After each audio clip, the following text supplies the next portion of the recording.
Jordan Bardella est aux portes du pouvoir. Inconnu du grand public il y a encore quelques années, son ascension a été fulgurante pendant la campagne des élections européennes. Mais qui est-il vraiment? Le leader d'extrême droite est né en 1995 en Seine-Saint-Denis et a vécu dans un HLM avec sa mère célibataire. Jordan Bardella s'est forgé l'image d'un jeune issu d'une banlieue difficile. La réalité est cependant bien plus nuancée. Jordan Bardella, à titre d'exemple, toute sa vie, il a fréquenté des établissements scolaires catholiques, privés et payants. Quand il est adolescent, son père l'emmène faire un long voyage aux États-Unis. Quand il a 19 ans, son père lui offre une Smart quand il obtient le permis de conduire, une petite voiture un peu chic.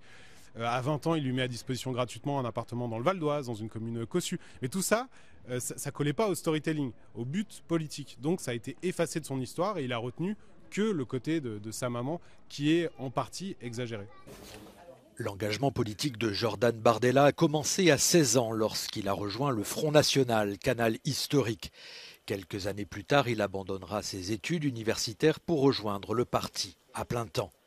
Il a été successivement conseiller régional, porte-parole et vice-président du parti avant de mener la liste du Rassemblement national aux élections européennes de 2019.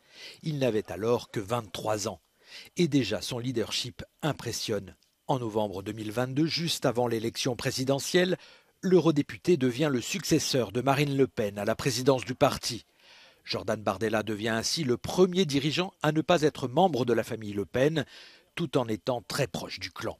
Réélu brillamment au Parlement européen le 9 juin, il a fait campagne pour devenir le prochain Premier ministre de la France. Mais les critiques lui reprochent de passer trop de temps à cultiver son image au détriment des questions politiques cruciales. C'est un caméléon, c'est un Janus politique, c'est-à-dire qu'il a plusieurs visages, il change très souvent d'avis, il est capable vraiment de dire blanc et de faire noir, ça aussi je le prouve dans le livre.